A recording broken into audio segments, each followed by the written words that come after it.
Regular session, mayor and city council meeting, 6 p.m. Wednesday, February the 3rd, 2021, City Hall Complex. I call this meeting to order. Please rise for the Pledge of Allegiance. Madam Clerk, will you please? Pleasure.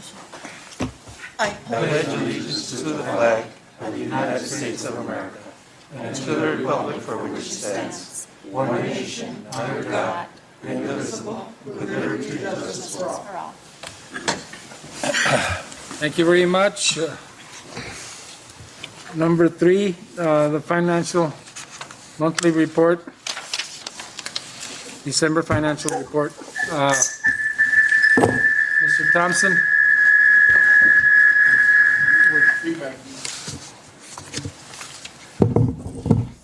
You okay, Pat? So you got 2 sessions going. That might be it.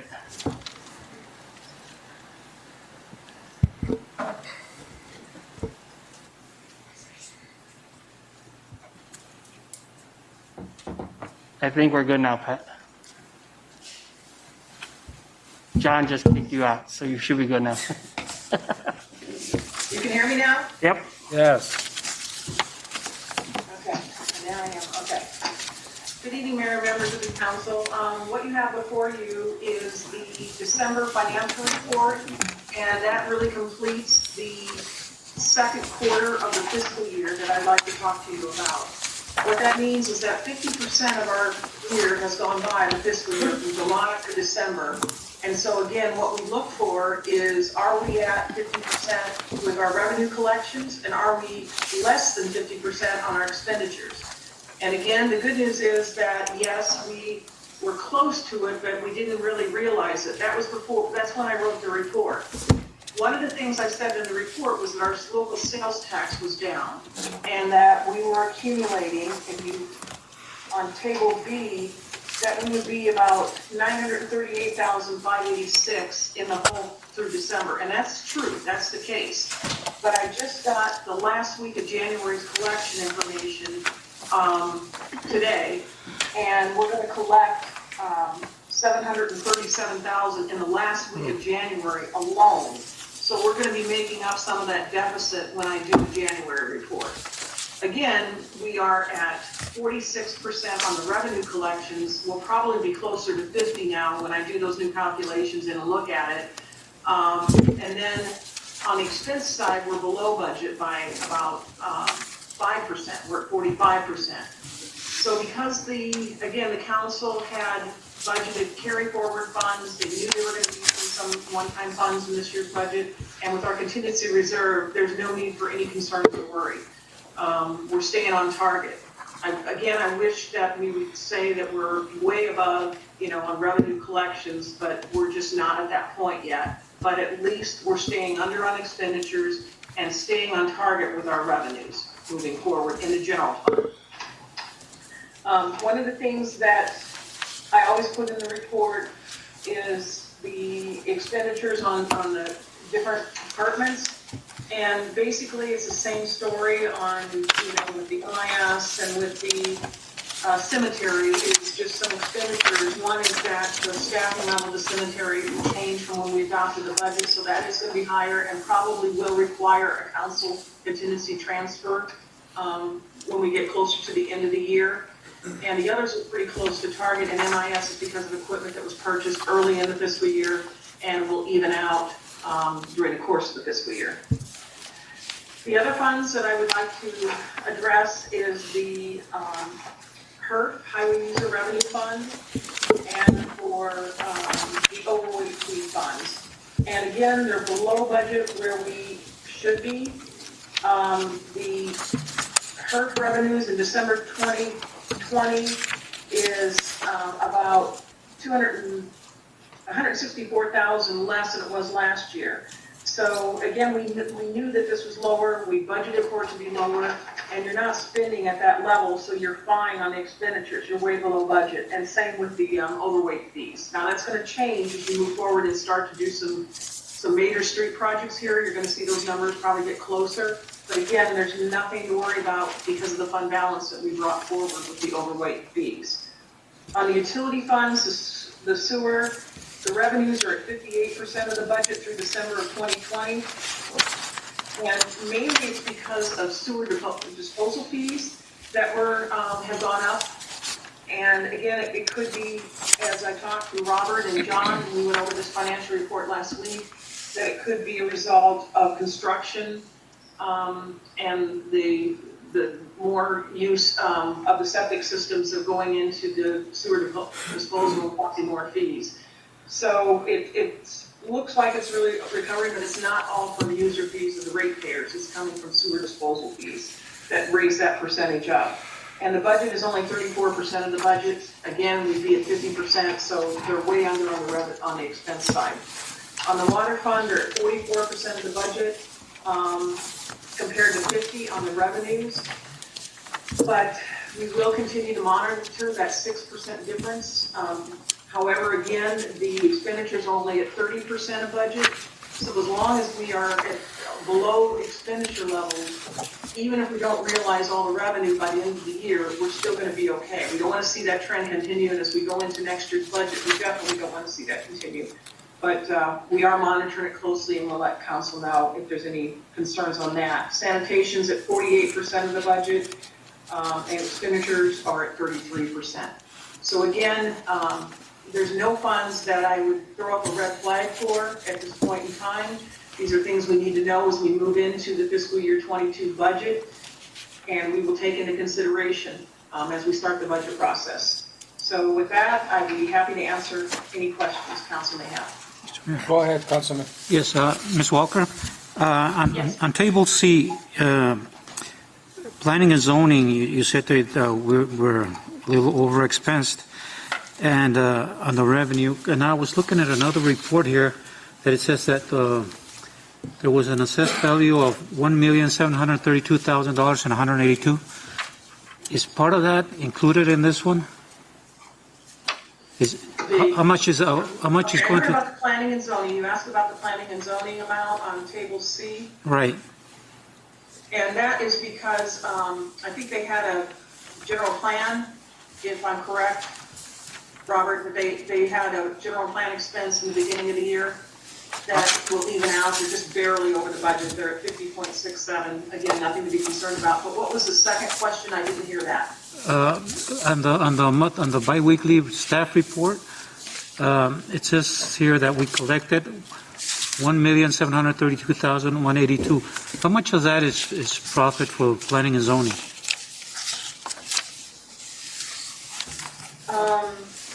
Did you get that note? Well, I'm a bit confused because planning and zoning, you mean the planning and zoning fees that you collect? Right. Okay, hold on a second. So Pat, this was a separate report from the directors. I'm not too sure if you got it or not. But in speaking to the directors, we asked for like a monthly update of projects and stuff. Sam was kind enough to put something together where he is stating that in fees, permit application fees and stuff, we were able to collect a little over 1.7 million. I'm having a really hard time hearing because there's an echo in the background whenever you speak. So I'm having a hard time hearing the questions, I'll be honest. The planning and zoning fees are building permit fees, building plan reviews. That has been about $100,000 for those two categories. The rest are pretty small in comparison to everything else. So, and I guess I'm a bit confused when you say $1,070,000.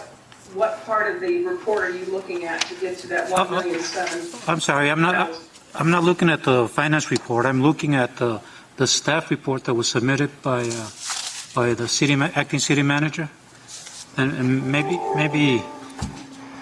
So Councilman, if possible. I can't address that. All right. Robert?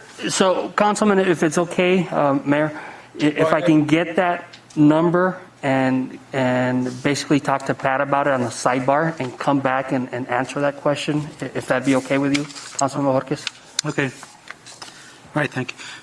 And my other question, on the cemetery, is this just salaries that we're paying? On which one? On the cemetery, I know that we're at 71.63 on expenses. Is this for Are you just talking about the staff report or my report? your report, at table C? Okay, this is salaries, benefits, and all operating costs in each department. All right, thank you. Is that it, Councilman? Yeah, that's it. Thank you, Mayor. Does anybody else have any questions? For Pat? Let's go ahead. Good evening, Mayor and Council. Hi, Mrs. Walker, I'm Lisa Montiel. Can you hear me? Yes, I can hear you. Okay, thank you. So is it accurate to say from what I've read in your reports that you've given us that the city is below the 4% with the annual budget projections for the revenues and under the budget for expenditures year to year of 5%? You know, I apologize, but whatever Jose connection I have is just Oh, total. there's an echo. whenever anybody Okay. talks, And I cannot hear Okay. the question very well at all, and I'm really struggling with this. Yeah, If I can go back into Gmail and come back in, Oh, you send me an invite, I think it would be a lot better. Yeah, If I could do the that, Gmail. rather than on that link you sent me, okay. Jose. Yeah, okay, go ahead. Okay, I'm gonna go out and then I'll come back in, if somebody can send me an invite through Google. And it's all of us, none of us can hear what's going on in the council chamber, so it's not just you, it's all of us. Oh, okay. yes. All right, if somebody could repeat the question back, like I can hear you fine, John, and I could hear the mayor. Pat, the thing is that even I hear the echo in here. Yep. So, you know, if I hear an echo in here from across the room from where Ms. Montiel's at, I'm sure you're going to hear that. It's going to be a problem. So, Right. can you hear me a little? Somebody repeat the The question echo. to me, 'cause I. Oh, okay, I realize there's an echo. I can hear it. Yeah. Okay, so I'll try this again, Mrs. Walker. So basically, there's no need for concern, in your opinion, because the city appropriated like 6.8 million in carry forward funds and 7.8 million in the general fund contingency reserve. Is this correct? John, could you repeat that for me? Yeah, I'm as close as I can get to the microphone. I think I wish I That could, must Pat, be but live. I'm in my office and I can't hear anything you're saying. Yeah. So, you know, that's the problem. Anybody outside of that chamber is not gonna be able to hear very well. Maybe we can get Mr. Contreras to go over there and relocate that mic or do something so we can see what's going on. Is it just my mic? Appreciate that, 'cause I Everybody's cannot mic? hear the Oh, question. okay. I think if your tablet is live, you get the echo. You got the So meeting should I live. try it now? No. If you turn on the main PA in the room, Can you- it should fix it. Montiel, can you Yeah. do it? Turn off your mic and see if you can do it without the mic. Now repeat your question. See if she can hear you. Can you hear me better now? I can hear you good. Can Mrs. Walker hear me? I can hear you better than I did before, Oh. but Say, again, what happens is the more you talk, the more Okay. I get So I'll speak an up. echo, but Yeah. let's try it again.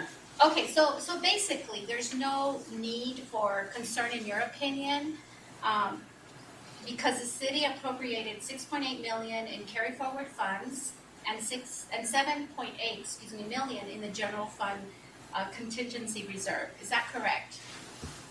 Yes, that is Okay. correct because of the fact that we knew we weren't just going to be using ongoing operating revenue to balance the budget. We were going to use carry forward funds. So the fact that we're percent under on the operating revenue is not a concern. And then on top of it, you do have that 7 million that's appropriated, 7.8 million that was appropriated in contingency reserve. So there's no need for concern. Now, if we were having to dip into the contingency reserve to fund our ongoing expenditures, that would be an issue. But I don't have that concern right now at all.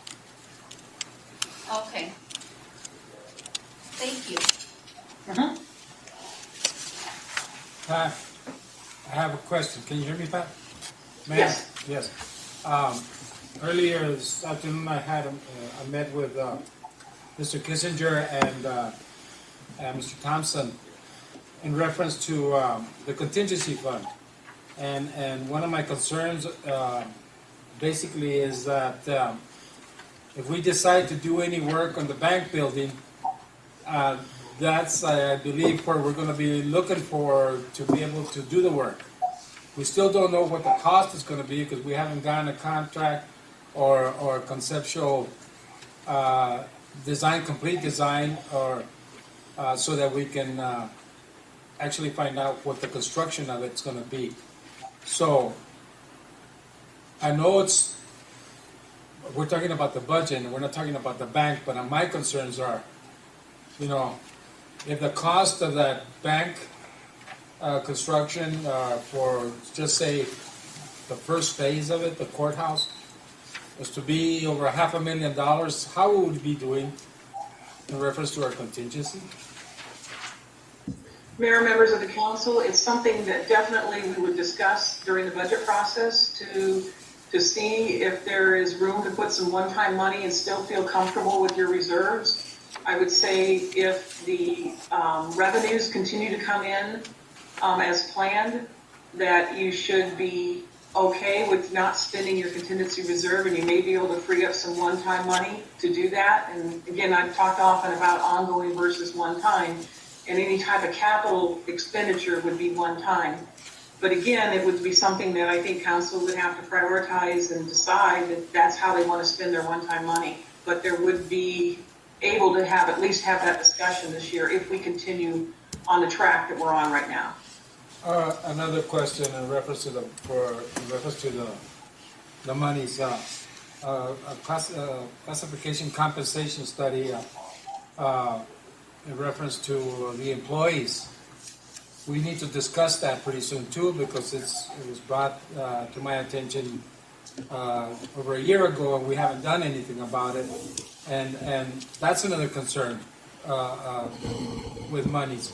So the reason I'm mentioning this to you, Pat, right now is so that you're aware of several things that might be coming up within the next month or two that I plan to put on the agenda to discuss as mayor and council and with administration. But I just want to make sure that you're aware of these things, because they're going to be big monies on both of them. It all depends where we go with the study for the employees and where we go with the construction of that bank building, for phase one.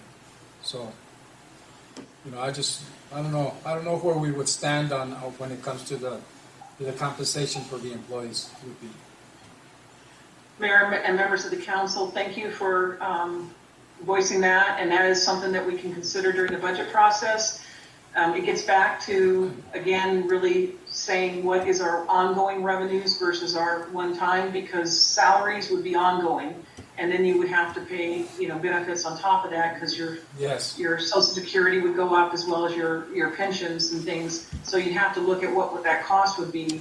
But definitely something for council to consider. Could be a phase-in approach that you take, or and look at it that way. But it's something that definitely I think we need to discuss during the budget process, and something that we'll really have to look at the economy and how we're doing, because the last thing you want to do is to give raises and then have to do layoffs at some point. Yes. Well, so we talked about this last year.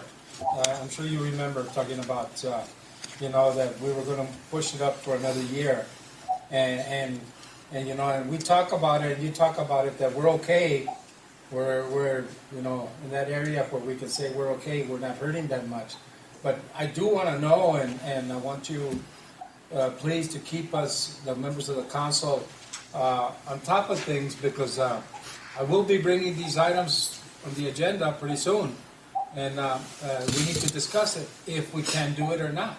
I'm not going to sit here and then wait till the middle of summer or after we do our next budget without talking about it. It'll be within the next month or two, no longer. So just letting you know what I'm going to be doing.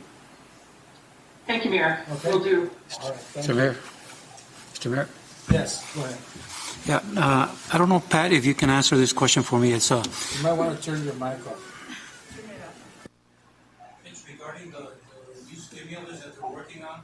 They're talking about a $15 increase for salaries, for minimum wage. Does that include just federal workers, or does that include everybody? Because sometimes they say federal workers, and then they talk about businesses going out of business because they can't afford to pay that. Do you know anything about that? And I don't know how many people that employees at the city are earning the minimum wage right now. So it's, Mayor and council member, that's something that we definitely would have to look at. From what I've seen, they've been talking about federal employees. But recently, I think Tucson just voted in $15 an hour minimum wage for their employees. But I think it's something that we will have to cost out and look at. But I don't know that it's a federal mandate unless, Carmen, you know something that I don't know on that yet. Do you know if it's for everyone or just federal? As far as I know, it's just federal. Okay. thank you. Thank you very much. So is there anything else in reference to the financial monthly report? Yes, go ahead, Councilman. All right, this is Councilman Maldonado. We have the relief fund 2.3 that we put aside. Can we just make sure that, we don't run any risk of losing that? Do we have any, if we're gonna need to use that we use that first instead of going into the contingency plan for, just to use it appropriately? Mayor and council member, I think you're referring to the Arizona CARES Act. Yes, ma'am. Yes. And the thing is that the Arizona CARES Act really equated to what we estimated might be the shortfall in your revenues in the general fund. So that's why we put that aside. There's no restrictions on how you spend general fund money. And we did spend the Arizona CARES Act money by the police, public safety, and fire salaries. And that was from March 1 of 2020 through December. So we really spent the CARES money on public safety costs. But what that did was free up general fund money that we put aside in a reserve in the event that we lost $2.2 million in revenues. So until we get closer to the end of the year here, we really won't know if that money's totally freed up to be used for one-time items or not. And that was just a one-time revenue, so it's not an ongoing revenue that would fund salaries or positions. So how much of that have we used? Pardon? Have we used part of it, or how much of it has been used? No, you haven't used any of the general fund money that was freed up because that's the reserve that's put into the contingency reserve, the 2.3. Correct. But the CARES money that came in, we had to document that we spent it on public safety costs, which was salary and benefits, and that was the governor's money through the governor's office. They got federal money. The governors gave an allocation and said, well, we can reimburse you for public safety costs from March 1 through December. And that's what they did. But then when I did the analysis on the revenue projections, I said, well, you might be 2.2 million short. So we need to put that general freed up money into a reserve until we know this COVID isn't going to hurt us more. So we haven't spent any of the general fund reserve money yet. It's still there, the 2.3. We're not restricted to spend it on anything because you've already met that requirement under the Arizona CARES Act. Mr. Maldonado, so when you speak, remove your mask since we're going to use the microphones to be here. Thank you very much. Okay, so we're going to move to item number 4. Thank you, Pat. Thank you. You're welcome. Item number 4, executive session. Number 1, pursuant to ARS section 38-4, 31.03A 3 and 4, on motion and council will meet in executive session to discuss and consult with its attorneys regarding settlement discussions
chambers, signify by saying aye. Aye. Opposed? The ayes have it. Are you ready, Becky? You ready?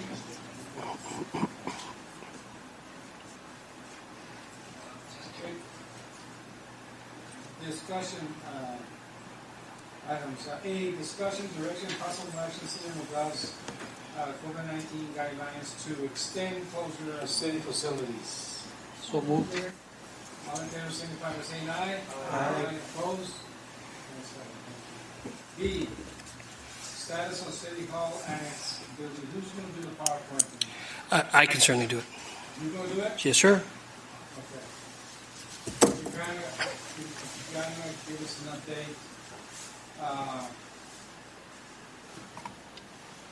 Most of us were here when everything started several years back.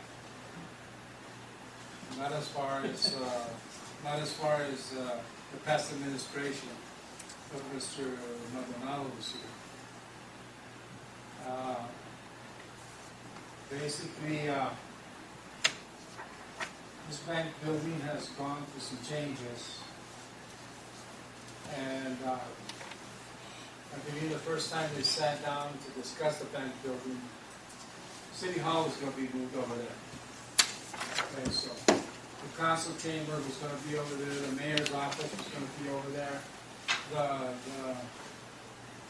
the city manager's office, the attorney's office was going to be over there, and then I think the bottom part of it was going to be revenue. It was going to be over there. Yes. So do you want us to turn it back on? Because we have this echo thing going. No, he's talking about the camera, so he knows that the meeting is starting. Yeah, so the live stream's not really getting very loud. So should we turn the mics on? Just not, just yours. Just mine? Just whoever's talking. Okay. Prevent the echo. We're still going to hear the echo. Can you hear it?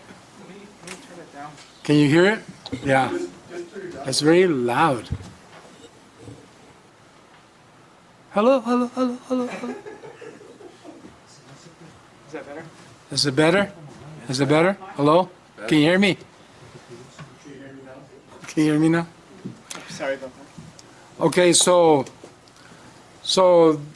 it's been evolving, and I'm sure you guys remember meetings up in Tucson. And I remember the first meeting I went up to Tucson, a retreat, when I came into office in 2019. We went to discuss the bank building, and some plans were submitted and about what they planned to do at the time. But honestly, I don't think that was the whole thing. To just say, you know what, we're going to move City Hall to the old bank building.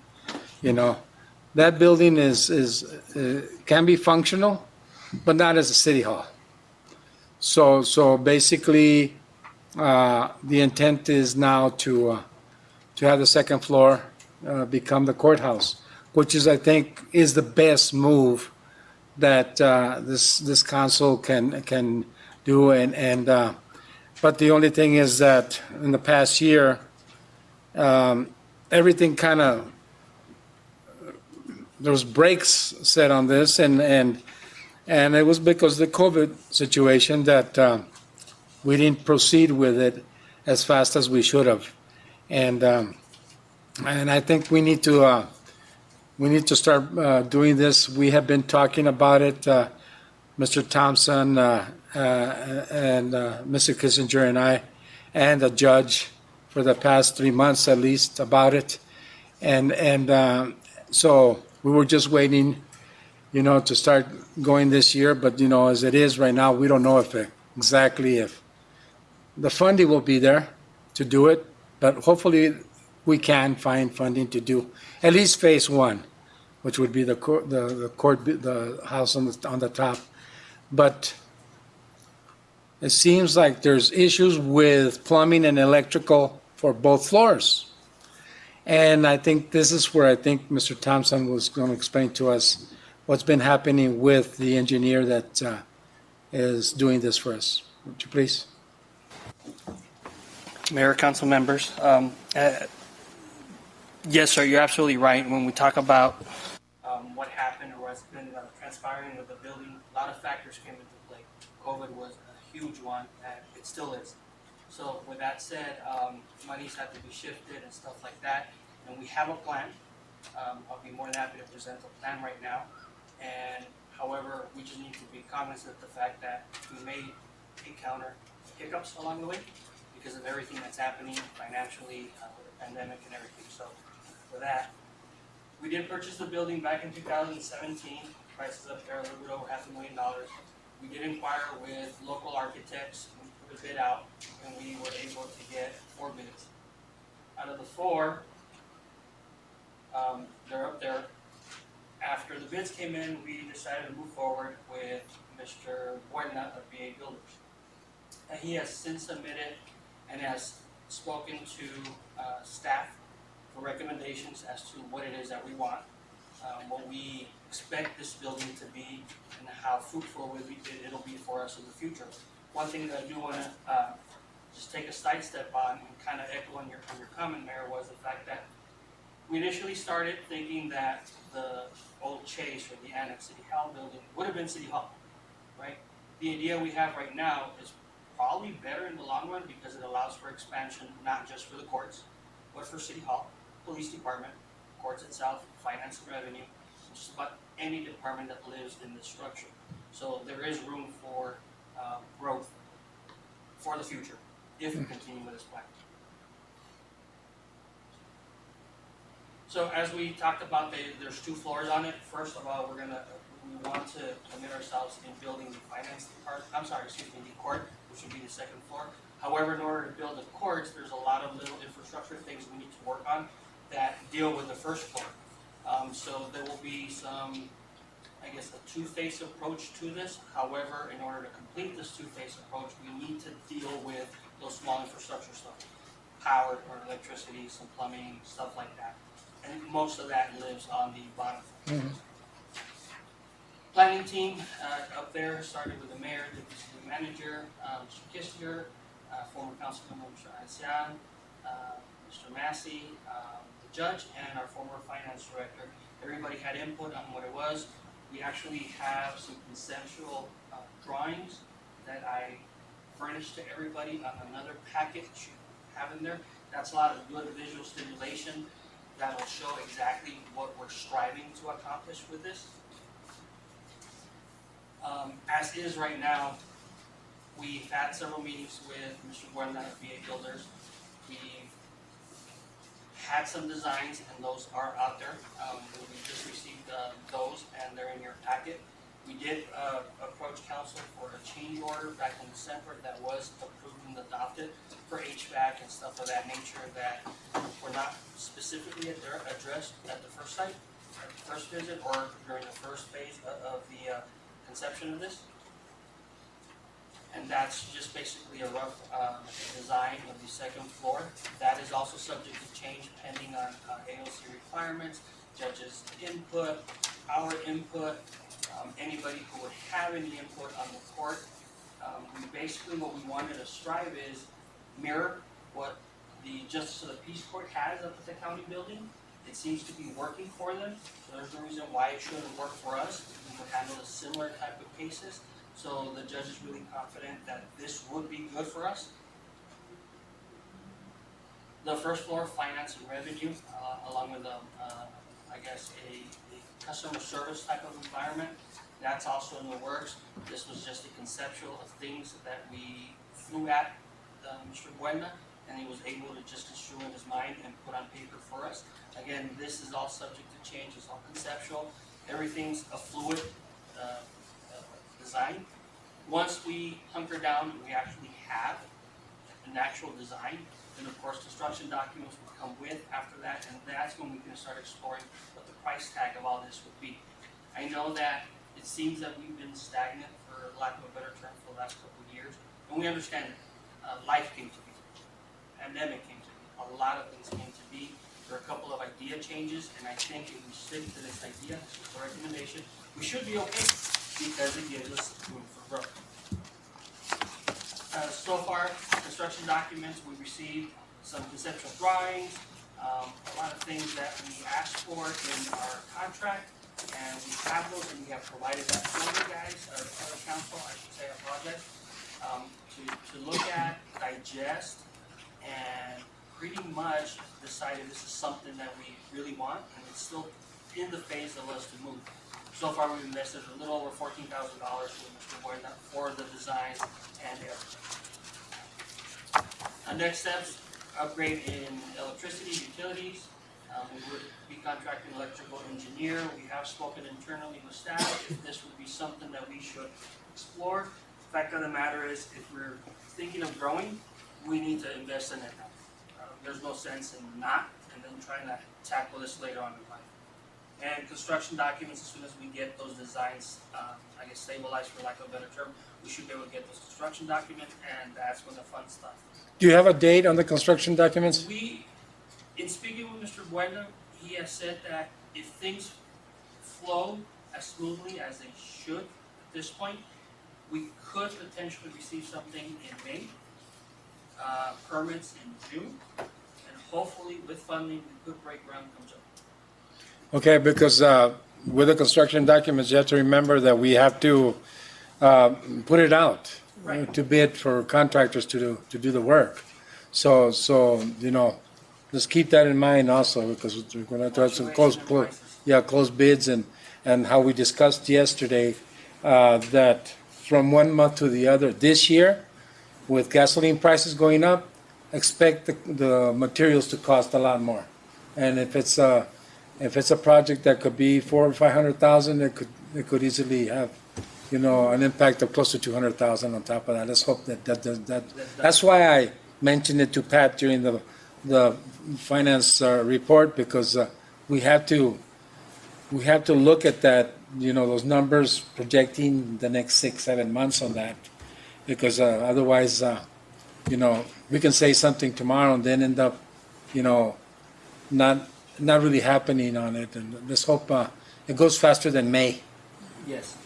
And again, this is a two-phase approach, so we would concentrate on the first floor, which would be the court. Subsequently, we would put another bid out for the first floor, so we would have basically two projects going on. Yes. Back to back. Two separate bids, too. Separate bids. Okay. Mr. Thompson? Yes. What was the total contract for Mr. Welna? That I don't have in front of me. You said we spent already $14,000, We right? spent $14,000. It was in the $30,000 range. $30,000 range. Yes. I can't remember exactly what it was, but I know it was in the $30,000 range. With that, we recommend we continue working with Mr. Buena and move forward on this project. It seems to be something that is tangible, depending on finances. And with that, any discussions or questions council may have? Well, basically, I'll say it again, I said it last year before the pandemic. We need to proceed with this. I just hope that we have the funding for it. That's my biggest concern. That would be the concern. But one thing I will mention to the members of the council, when I spoke to the judge, and you were in the meeting also, Mr. Thompson, is that there's a possibility that through the court system, there might be an opportunity to look into to see if they can get funding for the security part of it, so that they can offset some of the cost for the construction with security, either surveillance cameras, doors, and stuff like that you need in a court, detectors or something. I'm not sure exactly to what extent, but it could offset some of the cost in that. Yeah. Does there anybody else have any questions? Because there's no voting on this. It's just a. Yeah. Okay, let's continue.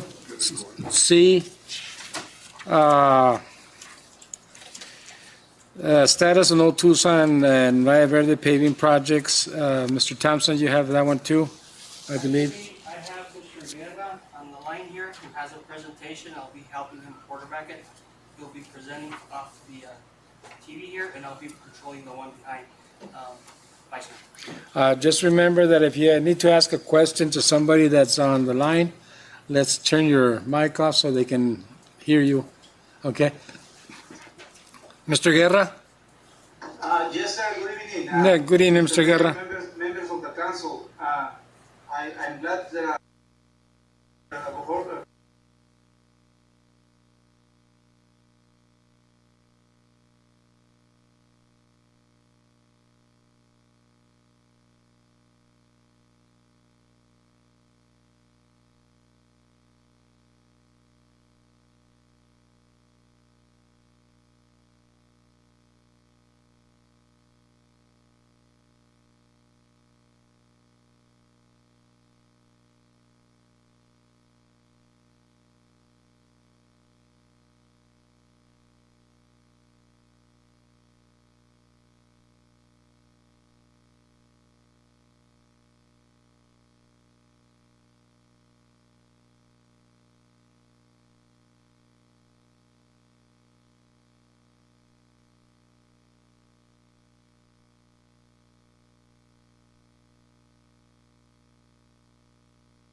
groundwater, it's not constant.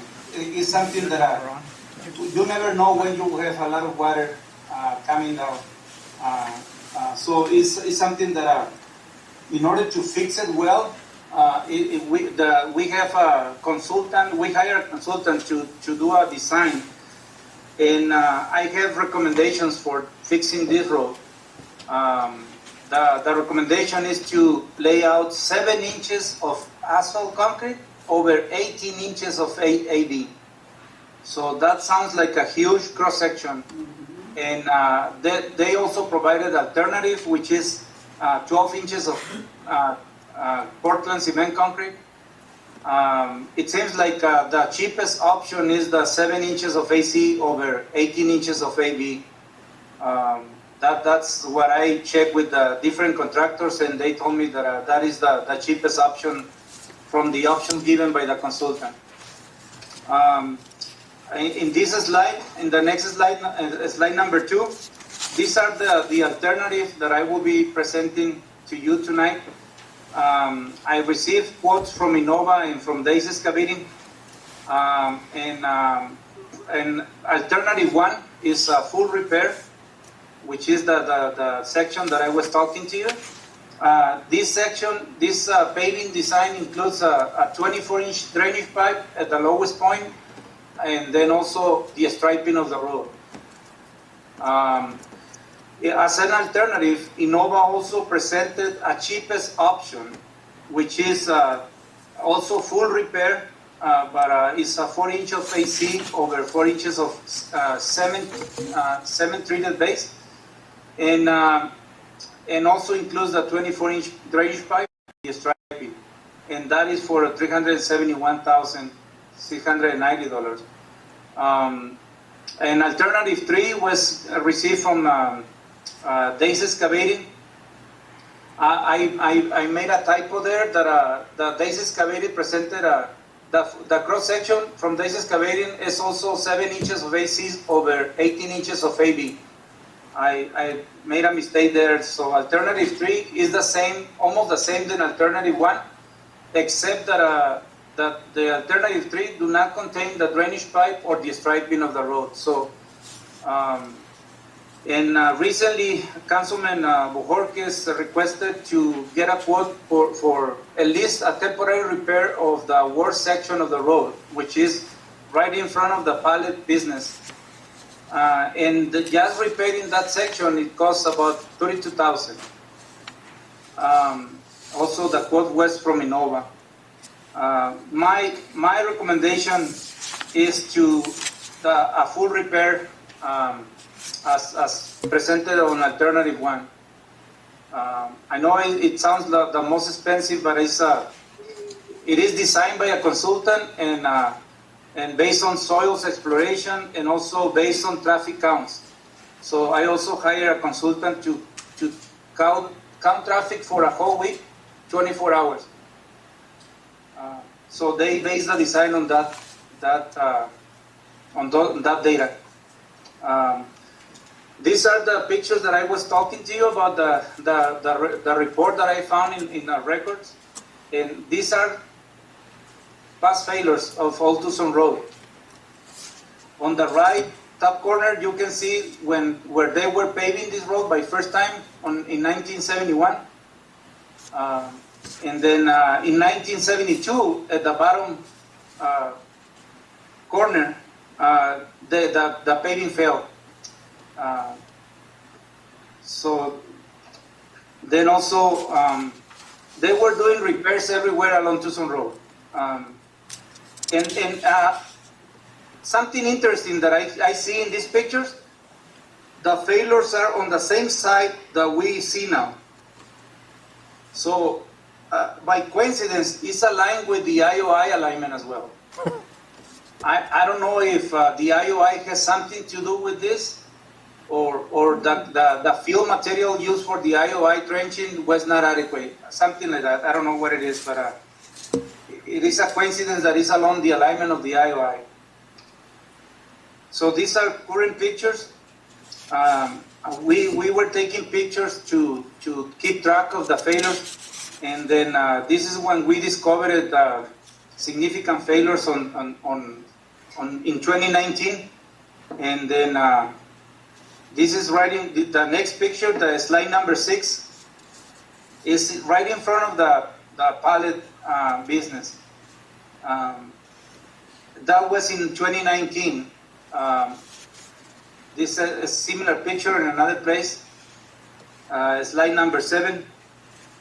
And then slide number 8, I noticed that the weight of the trucks coincide with the failures of the road as well. One. Councilman Borges. Okay. What do we have right now on that road?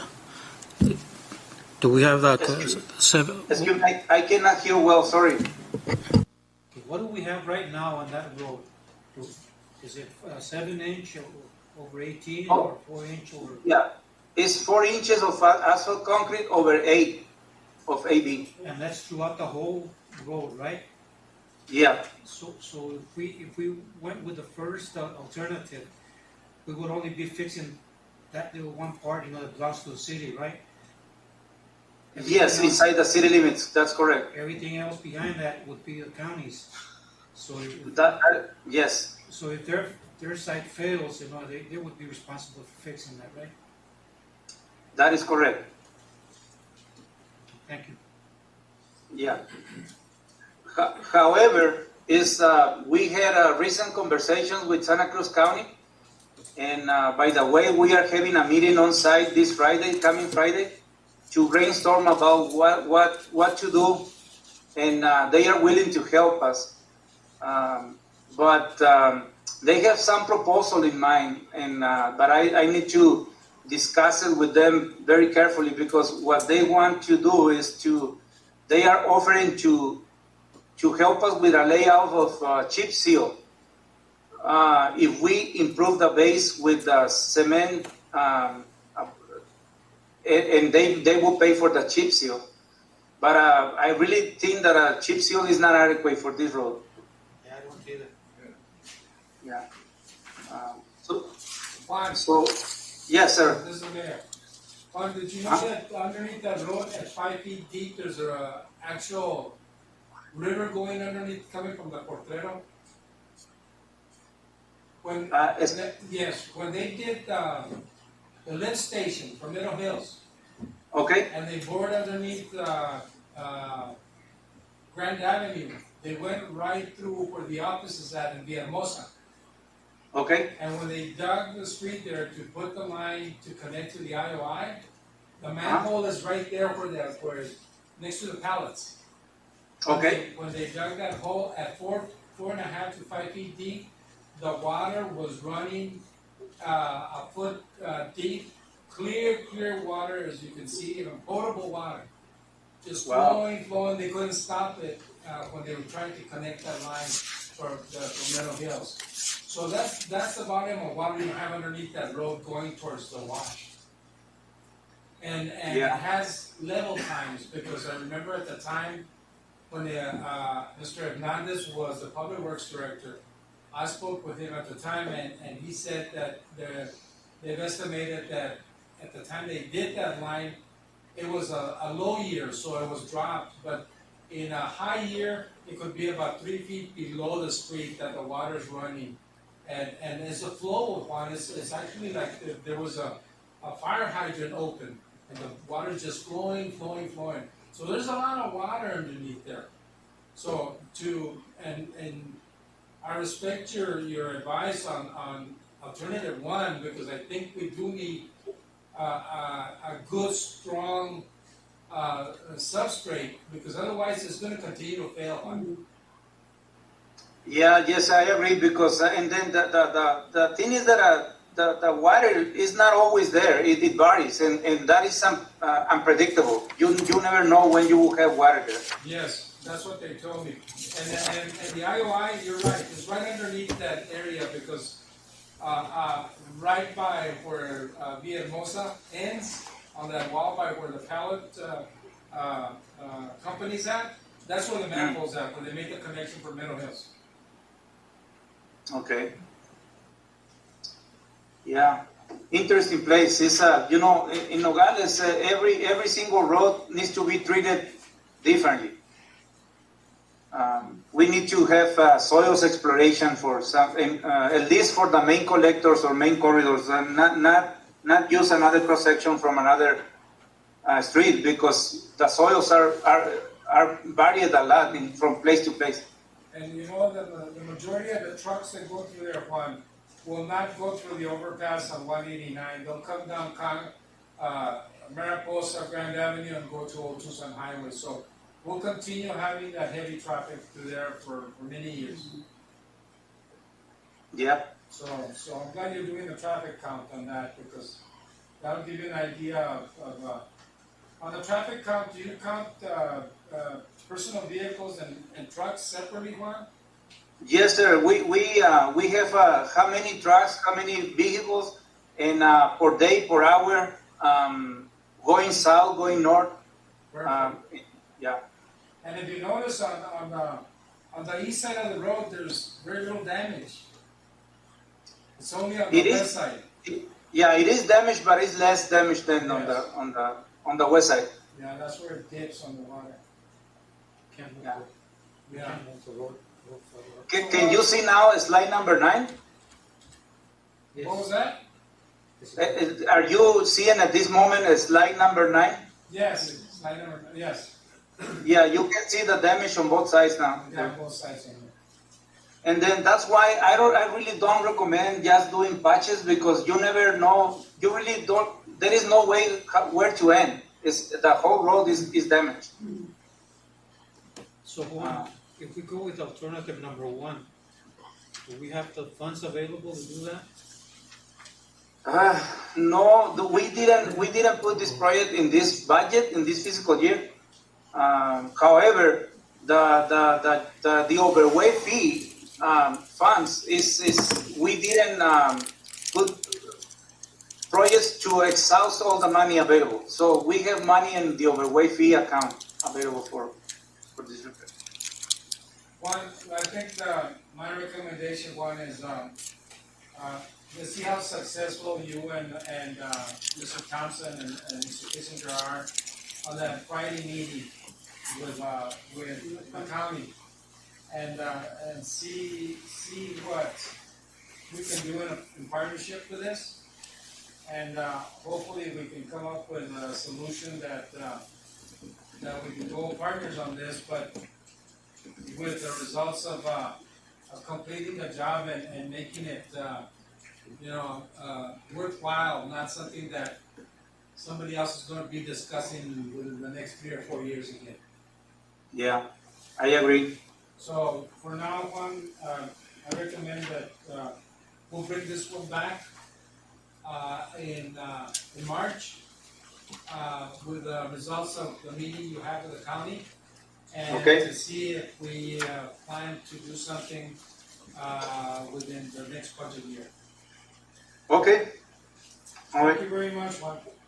Thank you. Another thing before you go, there's a Valle Verde issue on the paving. We're still on Okay. the same list on that as we were before? Yes, we still have the plans to, as soon as we are done with Mariposa Ranch Road, which we are expecting to be done by mid of February, we can start working on the next project, which is Valle Verde. At the same time, we are reactivating the encroachment permit with ADA, expired, and then we need to send a traffic control plan to get reactivated the permit. And we also will be acquiring the signs that will be used on Grand Avenue, because it costs for 1 month of renting, it costs $5,000. Yeah. And if we buy all the signs, it costs $7,000. Yeah. Well, one, as much paving as we expect to do in the future, and we have to do it, one, because a lot of our streets are in very, very bad conditions. Maybe a $7,000 investment on signs wouldn't be bad. No, it is a good investment. And then these signs can be reused in different sections of the project. Yes. Let's think about that one. All right. Okay. Thank you very much, Juan. Thank you. Mr. Thompson. Good night. Mr. Thompson. Yes, sir. Yeah, thank you. Okay, D, discuss ideas of a display sign, billboard, or other type in the city limits, thanking all essential workers for their work and dedication in these difficult times. Mr. Thompson or Mr. Bohol, could you place this in? Yeah. What is your intent? The reason I placed this is, I know that other towns, and not only in Arizona, but in other parts of the country, they're putting up signs, just thanking the essential workers, the doctors, the nurses, the policemen, the fire.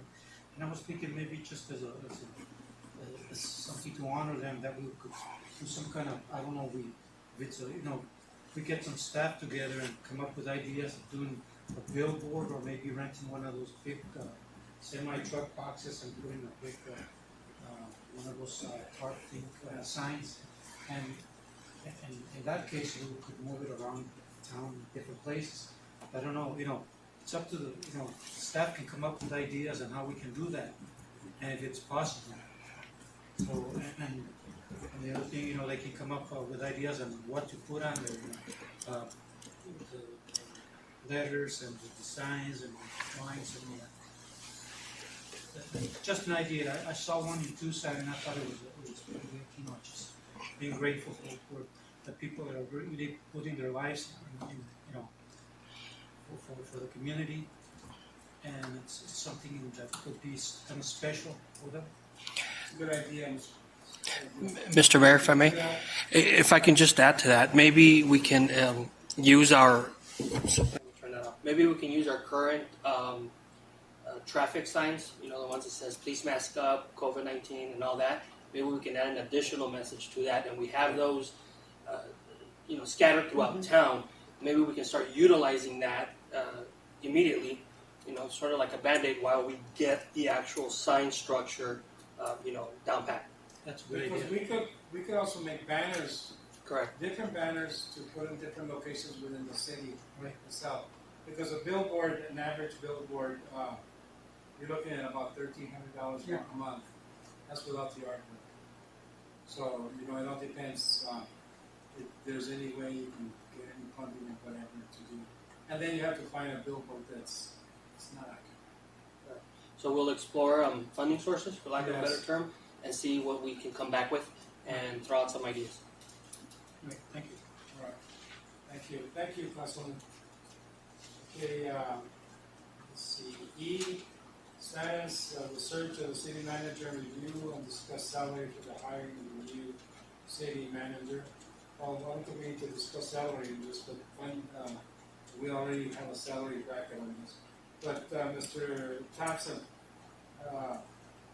we need to start working on this, with human resources and see what we're gonna be doing, on advertising or what we're gonna be doing on this.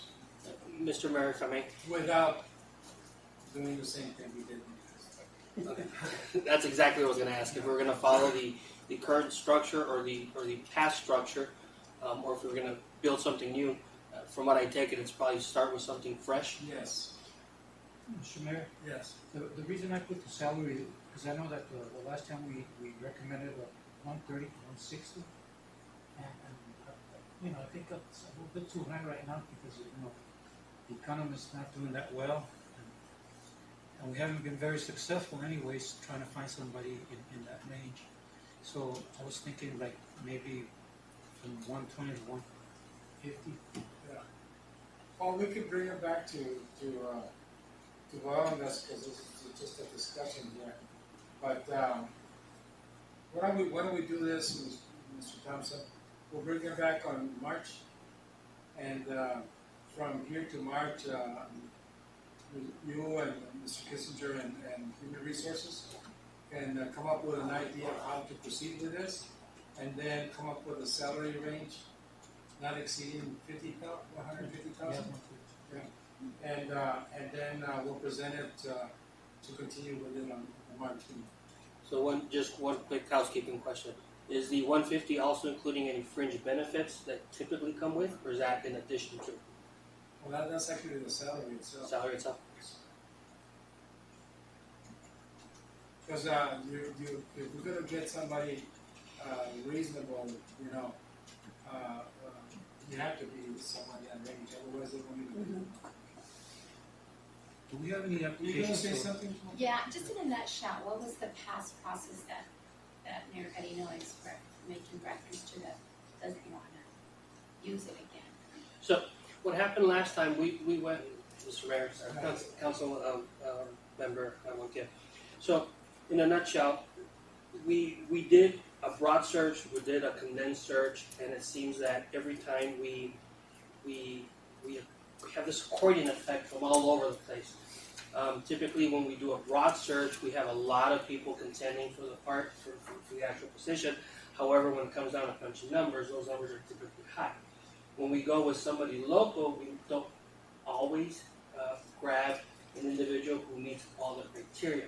So what we need to do is hybrid everything at this point and find out what local talents we have, what external talents we have, and try to mesh those together to see what we can do. And try to get a nice round person that certainly through mentorship, council's input, we can bring that person up to speed to something that would be suitable for Nogales. Sometimes we have managers that come in that may portray something and in fact it wasn't. Sometimes we have some underachievers that are willing to excel and then they sometimes trip. So what we want to do is have that in there and mesh them together. And last time we did a national search, we had a lot of contenders. We don't need 90 people applying. Right. And then trying to interview 22 people. Correct. And then we lose some because of interest, we lose them because they get hired somewhere else, what have you. So what we want to do is make a nice focused hybrid of both plans that we've done before and see if we can just put those together and find, I hope we can find local talent. I hope we can find talent within the state. I hope we can find talent outside. But as long as everybody understands that, what we're looking for is specific to the needs and wants of Nogales. Do we have any resumes or We have some that were submitted last year around this time frame, if I recall correctly. Actually, about a year ago. So we have to reach out to these candidates and see if they're still willing. But again, the process we went through last time, we ended up with a lot of outside people, individuals who at the start of the game were all into it and wanting to come to work for us or with us. And then when it came down to salary and moving costs and everything, that just snowballed out of control. So that's where the local talent comes into play, within state comes into play. And maybe there's somebody out of state who really is wanting to just come and settle in Nogales. Thank you, Mr. Marcus, thank you. Any other questions? F, approval of supporting the Nogales Little League with the hosting of the Little League Western Regional Baseball Tournament in Gloucester next. Mr. Maldonado, what do you mean by hosting? Just hosting or? We've had the regional for the last 6 years, with the exception of last year that they suspended. Basically we're in bid for giving a commitment for another 3 years. We have it for this year, 2021. Hopefully we could have it. And I was asked if the city is still interested in continuing for another 3-year commitment. Oh, yeah. So basically, me and you have talked about it, and I just, they know that we're 100% in, and just want to make sure that the council is. And in regards to hosting it, is there any financial, that you foresee, But possibilities? right now, basically our as far as Did they financial costs, play? our financial comes in when the kids come in to play.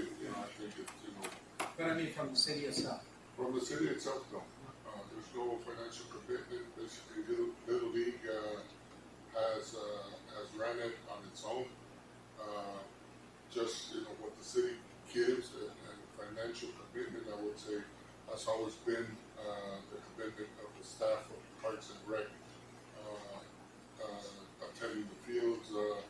We normally try to have the games in the evenings, lights, stuff like that. And that's been a regular for the last 6 years.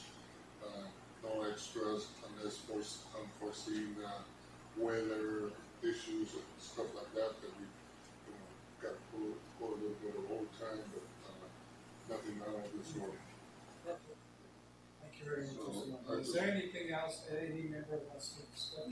Mr. Nasty, since there's no direction and possible action, should we just vote on it like that? Or is it just, you could just wave on the hand and say yes, no problem? Well, it does say approval for supporting, so I think implicit in that word is to have a vote to approve or not. Okay. All in favor, signify by saying aye. Aye. Opposed? Ayes have it. Thank you very much, Maldonado. G, let's see, approval of the Gaza League vote registration, February the 2021 season at Little League Park. So Maldonado, can that be done online? We've been looking for it. Unfortunately, we haven't had success doing it online. Being that we gotta look at the birth certificate of the kids, and right now the address is not an issue because both Nogales and Rio Rico play here in Nogales. But the birth certificate for the kids is the issue that in the past we used to make copies. Now we have to see them. How are you going to control the social distancing? We will have different tables spread it out. That our thought is one. Let's say T-ballers will be in the office. Coach Pitch will be behind the first base dugout, and let's say by the Memorial Park wall, we'll have let's say the minors, which is 7 and 8, and we will do different hours. Okay, let me give you an idea. This is perfect for the COVID money we have. For you to buy sanitizers, for you to buy masks, for you to buy wipes, buy everything with the COVID money, through Marcel is the way to look at it. Mr. Thompson? Yes, sir. Is it through Marcel that we have that $10,000 for parts for COVID? I want to say yes. Yes. And maybe he can purchase this, kind of pushing it. When is it done? When is it going to be done? Well, we're first expecting to do it this Saturday. We're going to try to do it next Saturday, the Saturday after the Super Bowl. but there, our goal is to mandate that everybody That comes, they show up with a show mask? up with a mask. Okay, just in case, We're because thinking of- we could have boxes of masks. We're thinking of obviously sanitizing the kids that they'll be riding with and stuff like that. Unfortunately, since last year we did not have a season and we had a lot of issues, right now, it's basically gonna be a very simple, come and register, no payment, no nothing. We wanna know who's in, who's not, cause we don't know. As fast as the vaccination? Yes. Yeah. We don't know whether we're gonna have a season. Yeah. And we don't wanna We just wanna make sure. we don't wanna go through the same issues of last year. That we know we're gonna have expenses. We're going, I'm working on trying to get, some people to help us finance, because we do have to get Little League insurance, our charter and stuff like that. That is $3,000 to $4,000 expense, just that, at least. And we're trying to get sponsors to cover that, to not hold it on kids. So it's gonna be a very fast, just sign, give me your information, if we do have a season, we'll contact. All right, so, Okay. okay, then, And that's just to use the office. the office and and the the space, yeah. So we'll go through the same process. All in favor, signify by saying aye. Aye. Opposed? Yes, H, parks. Appeals are open to the public, parks and Challenger Park and soccer fields. I spoke with Marcel yesterday when I was getting my vaccine, and he said those fields, we have them open already. The one on top of Hoboken is open, and they've been, they're not open maybe to 20 people, but they are open. Well, So, the one on top is closed because of the vaccine. yes, And I've been talking with both Marcel and Mr. Thompson. I'm pro vaccine, that's 100%, okay? We talked about,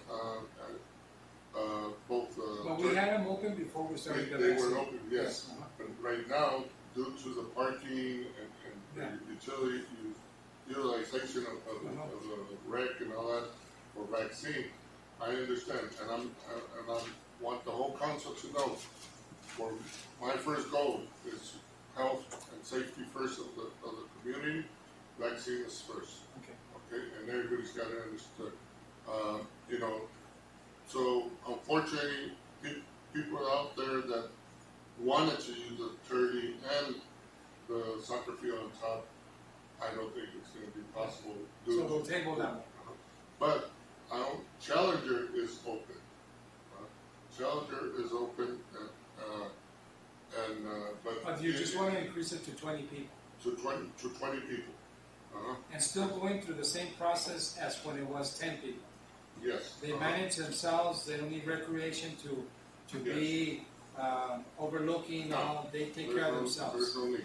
The only one thing that I was going to change on the, it goes to the next item, Nick, was, for the On the flash, Memorial Park. was more, field one, because talking to Mr. Thompson, they're looking at maybe doing the second vaccine drive-through in the parking lot of the Fletcher Field, there between 30 and Fletcher Field. So I've talked to a bunch of coaches and everybody, and at first me and Mr. Thompson had thought about maybe closing that field, Using the one using the one in the back, and the other option was talking to the coaches is no batting practice, no batting practice at all. Field one and leaving it open, and field two and bringing the count to 20 people. Okay. Okay. And Memorial Park. Yeah. Memorial, there's two little details. One is the increase of people. Two, remember in November we agreed, we made the agreement with this high school. So high school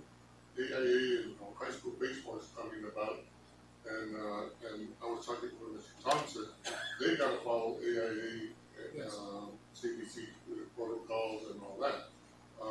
You know, I know OJ and the baseball team, have and will continue to use it. So, you know, do we put the 20-minute minimum, or it's up to them, to run the protocols of the high school and AIA and CDC? Well, you know, when I read this, my concerns were, okay, where is the school going with the reopening of the schools? And from what I understand, it looks like they're gonna reopen in March. And that for me was key to where we would be with the amount of kids going. If the schools are gonna allow, you know, more interaction with the kids themselves, and then if they open the schools, they're gonna be practicing over there too, aren't they, at the high school? Yeah. At the high school. So basically, when they start practicing over there, they're gonna be practicing for the full team, you know, and then I understand also that there's been concerns with parents that they wanna attend and watch and everything, and they're gonna limit to 2 per family or something like that. So, But that's you know, for games only. yeah, for games only. So, you know, I've been very supportive of opening not only Nogales, but the whole state, you know, because we need to open it economically. But I do support this one, now that we do something like this. But always keep it in mind, and like Marcelo and I talked about it yesterday, is that they manage themselves and they take care of themselves, and so that they make sure that the social distancing, if it's not needed, you know, because of course you're separate when you're playing, but when they're together or in the dugout or something, they have to be very careful. And I've seen, Mayor, and because I've gotten calls, most of the ball players carry the neck thing, and when they come to me, or they put them up. Okay, good. They put them up, and obviously people drive by and see them, whoa, there's 20 kids in a bunch there, but they don't see that They have the covers. they have the coverage. All right, Councilman. Councilman Maldonado, on the opening of the fields, will that include the adults? If they want to use the field like for soccer? Or it's just for the kids? It's gonna have to be allowed. Yeah. We can't just do Gotta it. be everything, yeah. Because they were asking. Yeah, we can't. Because I know if we open it up just for the kids, the adults are going to start complaining. And right now, Ms. Vice Mayor spoke right now, you know, the veteranos are asking. But, you know, we've limited, right now I'm talking practices. The veteranos need to use 2 masks. And the veterans are asking for games. Yeah. The veterans are asking for games. Yes. And, you know, they're, you know. I know everybody's asking, and you know, I know. being practices outside one has always been something that I think it's important, you know, fresh air and everything, you know, but you still have to worry about, you know, the social distancing and group gatherings and stuff like that. But if they can control themselves and they manage that on their own and not put the city on a responsibility part of it, and understand that we have to follow the guidelines, you know, even though you're outside, you have to follow some type of guideline. I don't see any problem with this one. Sure. Yes, go ahead. I have a question. Challenger Park, if you go to that park around 4 or 5 in the afternoon, there's already at least 20 or plus people walking their dogs or running laps. So my question is, you want to keep it to 20 or extend it to up to 20, but what happens when there's already people there and the team arrives there to practice? You know, basically we've been trying to control teams. You know, it's hard to say, you know, other than, you know, civilians gonna walk and all that. We're just, you know, hard to control one by one. I think it's, you know, we've been always talking about controlling the teams that participate. Maybe some extra signage, Councilman, on there saying, you know, maintain your social distancing even if you're outside and Yeah, because that park is it's pretty busy in the afternoon. Yeah. A lot of people. A lot of walkers from the neighborhood. Yeah. Yeah. They walk their dog, and, they take their kids also to walk, and they play football there, so I'm pretty sure that there's always at least already 20, I know, because my kids go there and play, and there are at least 4 or 5 from our neighborhood, and from the other streets that gather there, so that's my only concern. I know that it can't be controlled, but that park is heavy traffic. Unless we put signs, everybody in park must wear.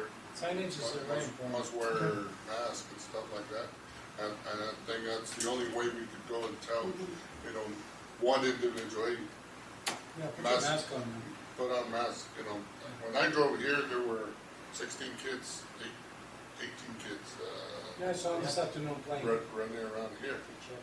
But, I think that's one thing that we do have to do, is put more signs. And that way, even if we go say, hey, kids, respect the signs. Otherwise, we have nothing to back up on. Okay, Mr. Maldonado. Yes, go ahead. So I just want to mention the hope of playing and practicing in the respective fields gives them a sense of normality to the parents and the coaches and the kids, of course. So, as long Just as getting they, out. yeah, exactly. As long as We they need follow, to like Mayor Benito says, the regulations and all the safety precautions. All right, then, all in favor, say, all in Thank favor, you, sir. signify by saying aye. Thank you. Aye. Opposed. Before we go on to item number 6, take a look. Right. Mr. Massey talked too much. Sorry, now you're responsible. For everything. Yeah.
Number 6, consent agenda. Remember, I mentioned to you this last council meeting. From A to D, unless you have something that you want to discuss, I need a motion on this so that we can approve all 4 of them at the same time. Do I have a second? Second. All in favor signify by saying aye. Aye. Opposed? The ayes have it. Thank you very much. Number 7, orders. A, consideration possible action of order 2021-02-011, an order of the Council of the City of Nogales, Arizona, approving an intergovernmental agreement with the City of Phoenix for the use of the Phoenix software for collecting data covering the amount of transaction privilege tax reported and distributed to the City of Nogales by the Arizona Department of Revenue. Thank you very much. Discussion. Mr. Kissinger, do you have anything to say on this, sir? Mr. Mayor, yeah, I'm here to present this order. I wrote the order and the stat summary on it. I can go over it if you wish. Well, actually, I'm sure that members of the council probably read it, but what is your recommendation, sir? Sir, my recommendation is that you approve this order. Okay, all right. Is there any discussion on this? Is there any discussion on this? Hearing none, all in favor signify by saying aye. Aye. Mr. Mayor? Yes. Thank you very much, Mr. Kissinger. B, consideration possible action of order 2021-02-012, an order of the Council of the City of Nogales, Arizona, authorizing the reorganization and salary schedule within the city court and amending fiscal year 2020-2021 personal budget for said department. Is there a second? Second. Okay, discussion. I asked the judge to come in and give us a brief synopsis on in reference to this. Judge, it's going to be very brief, Okay, okay? Because I have a PowerPoint that you all yes, have. because we don't want extra people in this room, but you are welcome. Well, thank you. And basically, I believe the judge already has some money within her department that can offset this, and is limited what she's asking for. And members of the council, I just want to let you know before I go any further that I recommend that we do pass this, but it's up to you. So, Judge, with that. Thank you. And thank you, Mayor and Council, for allowing me the opportunity to present before you tonight. I do appreciate this opportunity. As the Mayor stated, I'm presenting to the Council tonight for a court retention and reorganization request. It's based on the need to reorganize the court in specific positions and also for compensation adjustment for the current positions that we have. Judge, excuse me. Yes. Could you remove your mask? Because it's going to be hard for. And you know what? Can you hear better like this? That one? I think this is this much better? Yes, yeah. Because You know what? The only reason I won't take it off only is because I interact with a lot of people. And so Okay. I think it's probably better for everyone if I don't. Okay. But can you hear me okay? Yeah, I think that's better. Is this better? Okay, and I can speak louder if you need me to, please. And I'm sorry. No, that's It's for okay. everybody else. Okay. All right, so the Nogales Municipal Court currently employs 4 clerks and 1 senior court clerk position that's currently classified as a senior court clerk interpreter. Now, these positions are held by staff who've been with the city and the court first 4.5 years, 2.5 years, 2 years. We had a recent opening that we filled, so a newly hired position. And our senior court clerk who's been with the court for 26 years. Now, the municipal court, as you're aware, is open from 8 to 5 Monday through Friday. It has remained open even throughout the pandemic. The job of the court clerk is very demanding. There's a lot of stress on the job. It includes, but is not limited to, the following duties, which I can read through and are also laid out in the PowerPoint. It includes assisting defendants and other individuals in person by email and phone, verifying and inputting citations, notating and updating court files, accepting payments and establishing payment plans, daily banks, cash reconciliations, processing motions, and it goes on as provided in your PowerPoint.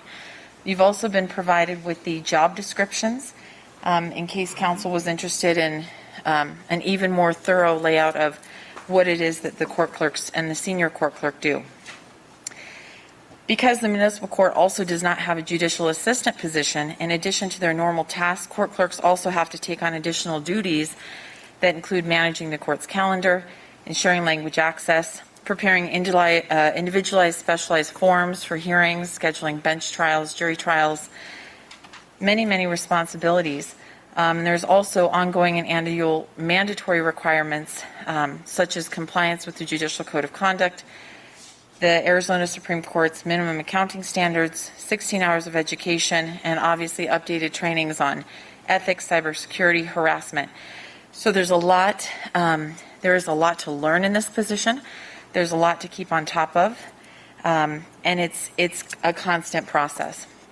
Now, evidenced by the many duties and requirements, it does involve a significant amount of responsibility. There's constant interaction with the public, and unfortunately, just because of the nature of this job in the court, it's particularly when members of the community are in times of distress. You know, they're there for criminal cases, they're there for citations, fines, payments, warrants.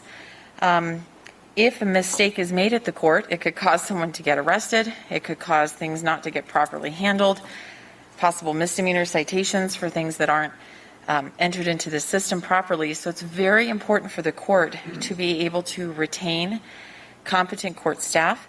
It's very important to be able to recruit persons who will be trained by the court and stay with the court to the best of our ability. Now, at this time, we've already lost one extremely valuable court clerk last year. I'm aware that at least 3 other court clerks are currently applying and potentially interviewing for other positions. When I've spoken to them, the desire to seek and find new employment appears to be directly related to the compensation of the court clerk position, particularly in relation to the many duties and responsibilities that the position requires. So these following slides I'm going to show you give some sample ranges for these job posted positions throughout the state. I try to kind of zone in on jurisdictions similar in size to our own to the best of my ability. It also provides the municipal court's current clerk salaries, as well as other city salaries for positions within the city that might be similar in nature to the court positions, but they may require less duties, less training, less ongoing educational requirements in comparison to the court clerk and the senior court clerk.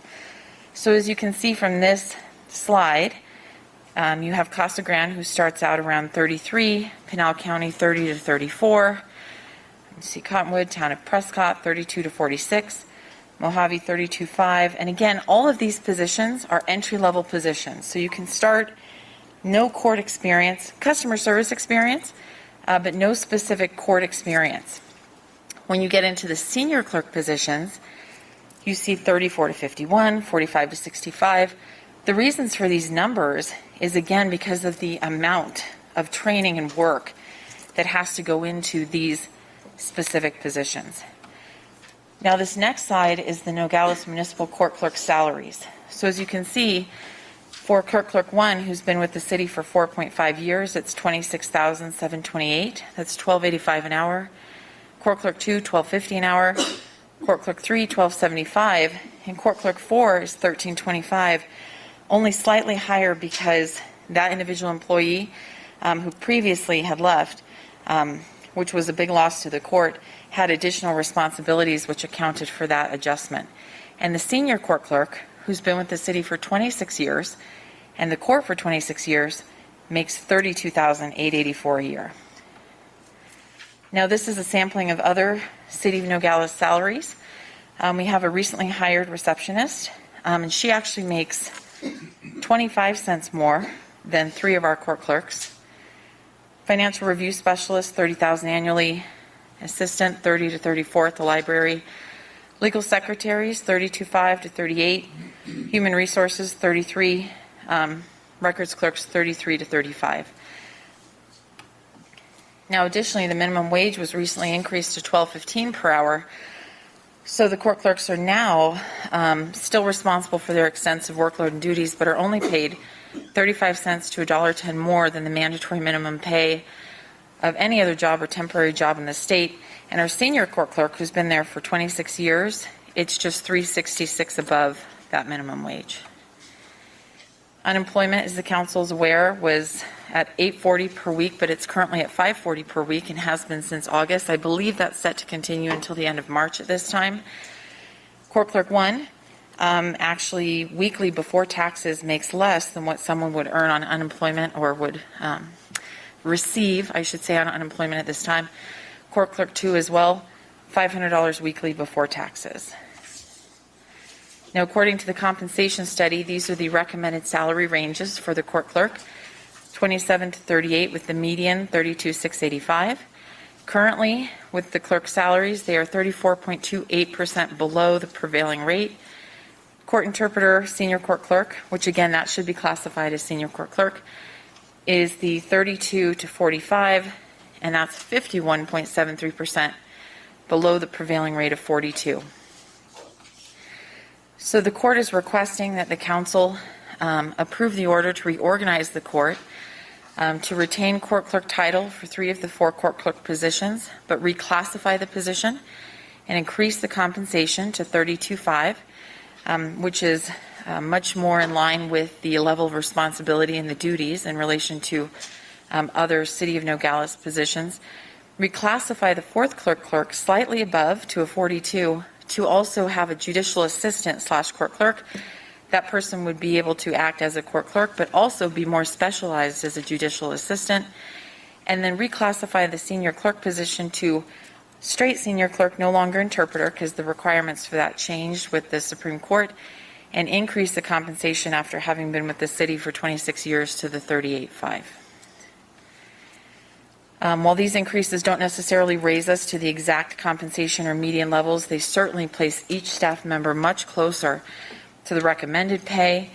It's more appropriate classification for the positions, and it's substantial enough to hopefully retain our current clerks who are trained staff and be more competitive going forward in the event we had to hire in for this position, to again get staff that wants to come to the city, be trained, and stay with the court, as opposed to wanting to leave or having to look elsewhere due to compensation. Now, the total cost of the reorganization would be $40,055, which includes EREs. I reviewed the budget and pulled from everywhere I could without affecting court's operations, and I was able to come up with 16. And I was hopeful it would be much higher, but I did everything I could without trying to affect anything. But I am very humbly making this request because I would not be here if I didn't think it was absolutely necessary at this time. And we do need to retain our current staff members and maintain the essential operations of the court. And I'm sorry if I went too fast. No, that's I tried to go through as. Good presentation, Judge. Councilman, you have something? Yes. Judge, the budget's coming out pretty soon. Is there going to be any more adjustments during the budget process? None that I anticipate for the court. So if the court's asking to approve this order to make these modifications and adjustments, that would be an ongoing expense. So that would be something that would be included in the court's next budget season with the salaries. Go ahead. Thank you for the presentation. It was very thorough. Oh, thank you. I have a question to the city manager. Would this set any precedents in other departments in terms of salary schedules and so forth? It may to a certain extent. However, I feel confident that if another department director has a need to do this, as the political body, I would assume that you would want to hear it and reason it out. If it creates a precedent, perhaps it may.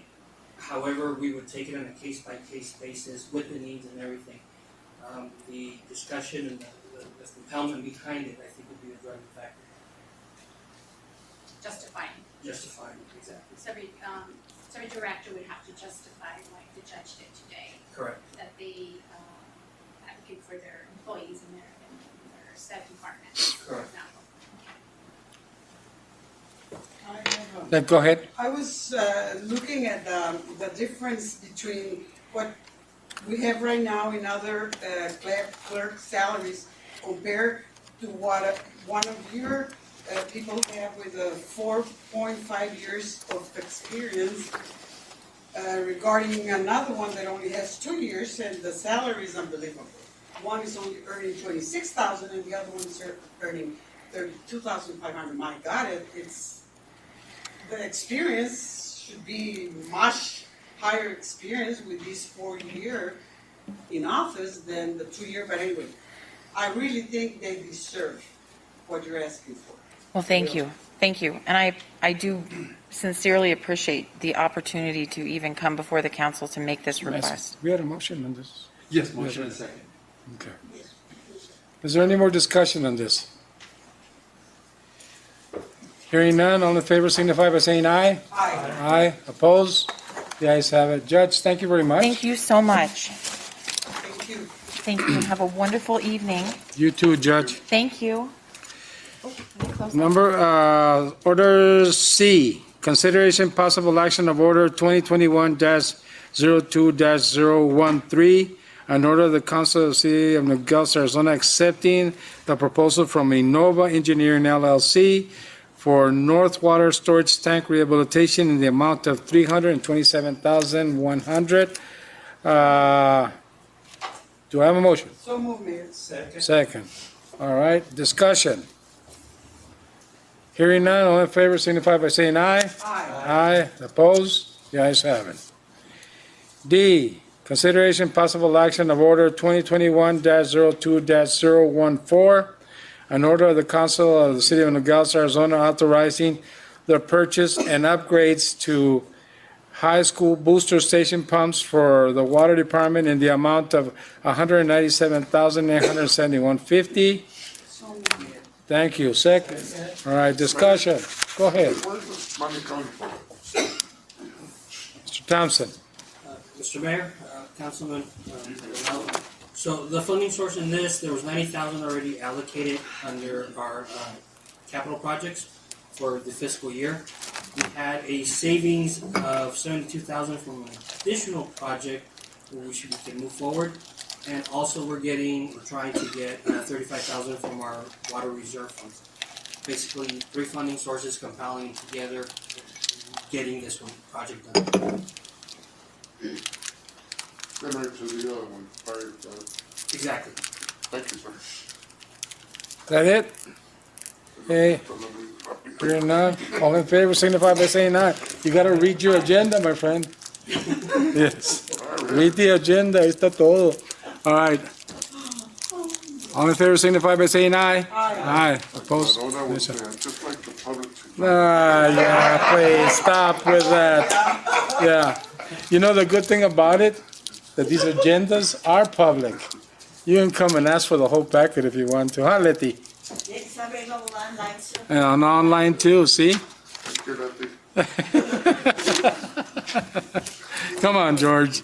All right. E, consideration possible action of order 2021-02-015, an order of the Council of the City of Nogales, Arizona, approving a sub-guarantee agreement with the Arizona Department of Homeland Security for a Stone Garden grant in the amount of $694,404 in reimbursable overtime and mileage. Is there any discussion? Hearing none, all in favor signify by saying aye. Opposed? The ayes have it. Oh, you're lucky. I just want to point out that I can actually talk for hours. I know. That's why I wanted to stop you in time. That's your area right there. Okay, F, consideration possible action of order 2021-02-016, an order of the Council of the City of Nogales, Arizona, approving a sub-grantee agreement with the Arizona Department of Homeland Security for a storm garden grant in the amount of $506,850 in reimbursable equipment purchases, NPD. All in favor, signify by saying aye. Aye. Oh, good one. See, no discussion on those, I like that. Thank you very much. Okay, number 8, Mayor and Council's report. Before we start on that, I just want to let you know and inform you that within the next 3 weeks, we will be having a study session. I'll be giving you the information. There's about 3 or 4 different items that we have to really seriously discuss before the March council meeting to see if we're going to take it as far as putting it as an action item, okay? So I'll send you the information on that. I talked to the city manager about that, and I've talked to Mr. Bassi briefly on that. So once I get that going, I'll send you the information, and then we'll schedule for that meeting. I'm not sure what date it'll be, but it would be within the next 2 to 3 weeks, be way before the council meeting. All right? Okay, on the Mayor and Council's report, who wants to start on this? We'll start with Ms. Montiel. You don't have anything? Okay. Thank you. All right, you're welcome. Councilman Diaz. I have a few things. Oh, you only have 1 minute, sir. No, I'm just joking. I had a call with Senator Gavaldon, and the main takeaway from the call, and I had Mr. Thompson and Mr. Kissinger coming on the call, remember that? Yes. Here.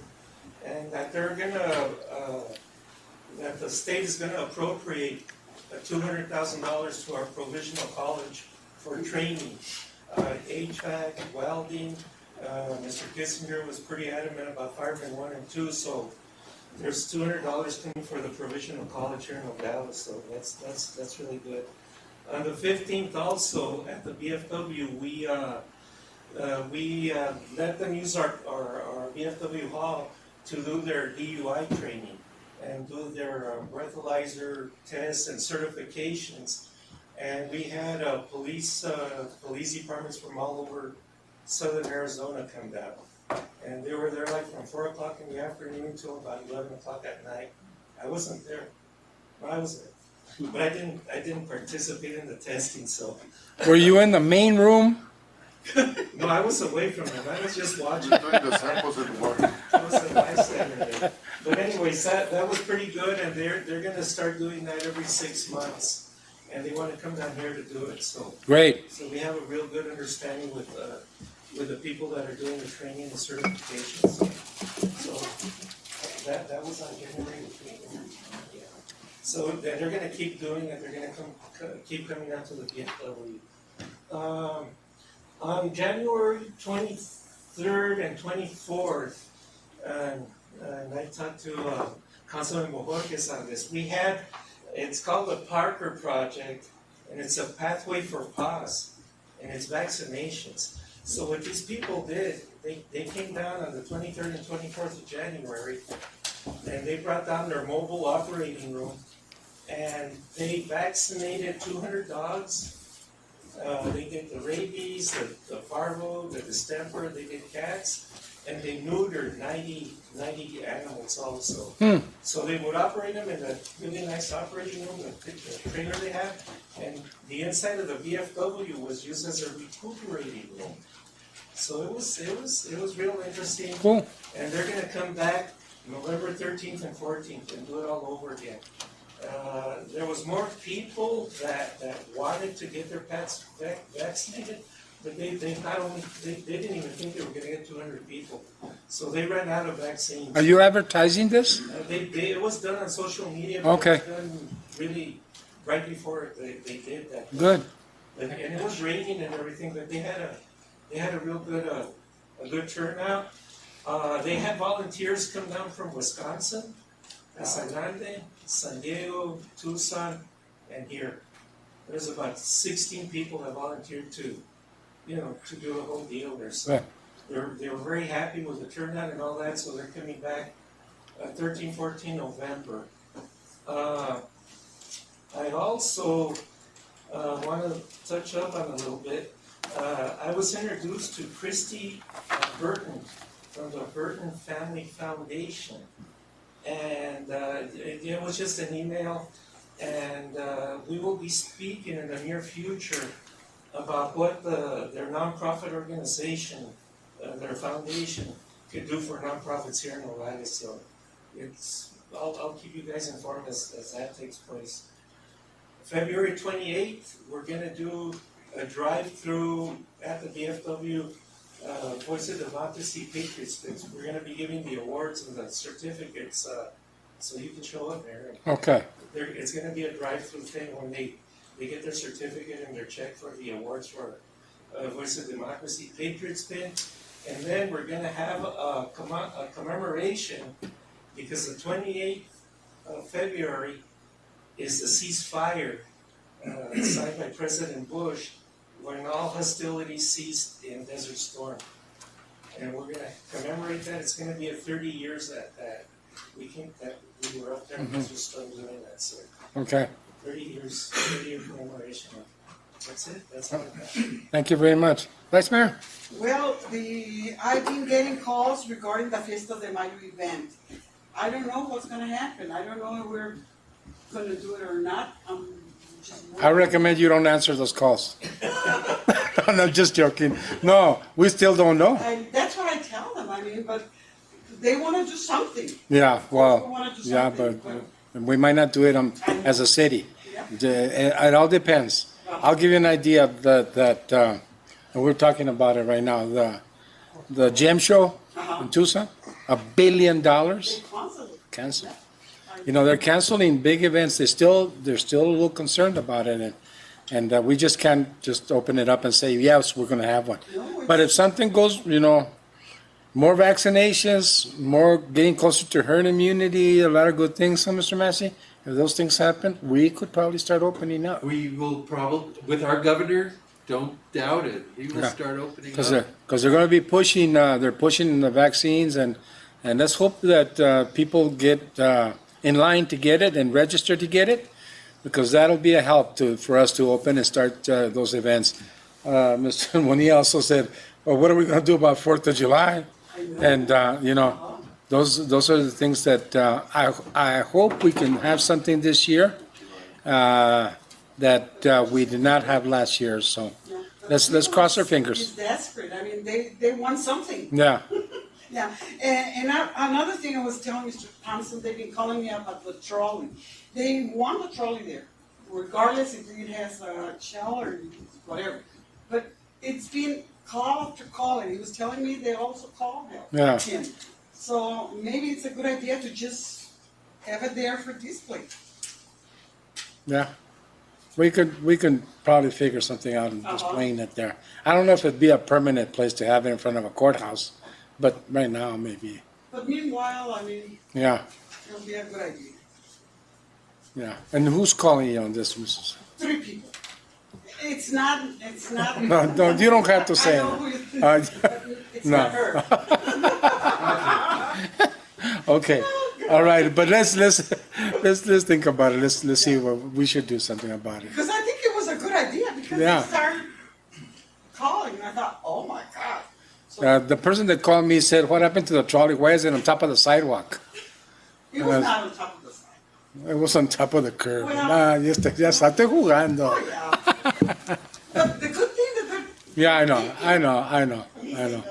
yeah, they. You know, but on the other hand, reference to your signage and stuff for the city of Nogales, Mr. Thompson, just for information, and Mr. Kissinger have been working to see if we can get some quotes and an idea of what something like that would cost for a welcome sign for the city of Nogales. So they're working on it. Yeah, he was telling me, because there was 2 Yeah. ideas that we had in mind, and I think it was the right spots. Mhm. So we'll see. Yeah, Of course. yeah, we'll work on it. Okay, Good. we'll get it done. I wish you had time to do something like what you have there. You know, doubt it, huh? yeah, no, I think I can get the time to do it. The time to construct the structure for it, I don't, you know, which I could do, but I don't. But I on a sign like that, we wouldn't work with pieces as small as this. It'd be bigger pieces, so it can be done easier on site. Yeah, it can be done. We'll work on it. Okay. All right. So Bonilla? Well, now that I'm councilman, I guess I'm more I'm seeing what goes on behind the scenes of the city, and I know that City of Nogales, we often, or not often, but sometimes have breaks in the water mains here in different neighborhoods. But on Sunday, it caught my attention because in late afternoon it broke, and I went to work. I didn't come back to work till I think I was coming back at 1:30 in the morning, and I stopped because the backhoe was there and everything, and I noticed that these three gentlemen were working hard, and it just goes to show that we have good and dedicated employees for the city. And that's good to hear, because a lot of people believe that, and to see him that late at night trying to repair a water main, Water was up and running by 2:30 in the morning. and everybody in the neighborhood did not have water, huh? Yeah, no one in Monte Carlo had water. Yeah. And like they told me, look, we're not gonna leave until Get it done. we get it done. Good.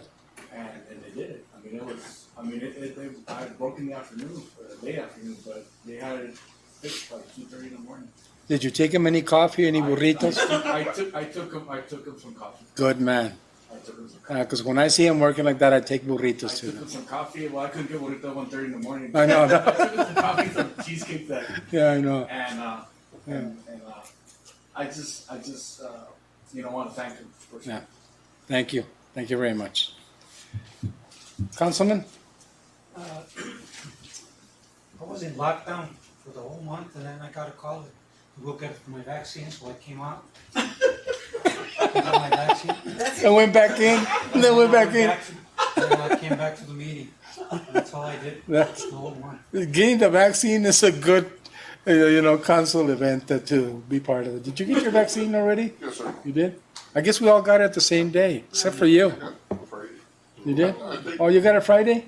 Oh, we got it yesterday. Yesterday. and I wanna thank, Mr. Thompson, John. Seniors The first. whole community, people, Mariposa Clinic and the county and everybody, they're doing a great job. Yes. Yeah, they are. They are doing a great They job. sure are. It's very professional, and they're going by the rules. They're going by the rules, Very well coordinated. very well Yes. coordinated, and 100% supportive of what Yeah, they're doing. Councilman Bojorquez and I were talking that we still think they didn't give us a shot. I didn't feel it. I didn't feel it, and I feel a little bump. I feel a little bit right now, just a little bit. But I guess everybody was more worried about side effects and stuff and it was good. Yeah. Good one. Was that it? Or no, you had something else? Just when we go to the next future agenda. Oh, wait a minute. Let me. You want to jump mine? I had a short month too. On January 11th, I had a telephone meeting with Senator Kelly and Ron Barber. We talked about the vaccines, to try to get the more vaccines in the county here. We talked about the wall, the concertina wire, and then I expressed to him how important it was for him to help us out with the IOI, and he's going to be looking and all of that. Of course, Senator is just starting, but it's going to be a very fast year for him because he's running for re-election next year. So hopefully he can help us out on some of these issues. But it was a good meeting by phone. Also on that same date, Copper Carrier interview regarding COVID and vaccines. On January 20th, Radio Multimedia interview regarding COVID and border crossing restrictions. On January 26th, Arizona Public Media interview regarding the current border wall project and also the COVID issues. And they also wanted to talk a little bit about how we were doing with our sales tax because of the cross-border situation, that we're not having that. And then on January 27, PSPRS meeting. On the same date, Univision interview regarding COVID and border wall. That's all I had. And as agenda items, nothing for me right now. Mr. Mayor, just a Yes. question on your report. On the Constantino wire, are they planning to take that off now? Well, we talked, Mr. Kelly and I talked about that, and I said, that I know that the government has a tendency of when they put something up, they always keep it up. Doesn't matter what administration is there. But let's see how this administration is. And I said, if anything, remove the wire that's all the way down to the ground. Maybe You know, should, and- send a letter to Congressman Grijalva. Yeah. Well, I talked to Grijalva not too long ago about it too, but that was before the election. So maybe we should, maybe you and I, Mr. Messi, should draft something up Sure. and Happy to help yeah, there. yeah, so we can send something, maybe even a little higher to Yes. Washington. Oh, I thought the wire. No. Well, they stopped the construction on the west side. I don't know if did you see that? They stopped the construction. They stopped the construction out in I believe in the Lukeville area and stuff like that. But they had already torn all those mountains over there by Sal's and everything. So the scenery is not that pretty. But they stopped the wall. Let's see what happens after this. Hopefully, if they do something, they improve their surveillance with technology, not a wall, but this I is was where. thinking, we're going to be working on the economy of Nogales and trying to revive that area Yes. right there in Morty. That wire is. No, doesn't look I good. know, It's terrible. I know, it doesn't look good, and we'll work on that. We actually we're pending some letters we were supposed to send to Washington last year, but everything got halted. The first year was very productive. Last year it wasn't. So maybe we should start. Send some letters to some people and start with the two senators here in the state and talk to Mr. Grijalva, Congressman Grijalva about it. But yeah, let's do that. All right. And as far as future agenda items, well, I don't have any myself. I accept that I just mentioned that we will be having a study session. So if any of you have any future agenda items, you can hold back on them when we have the study session.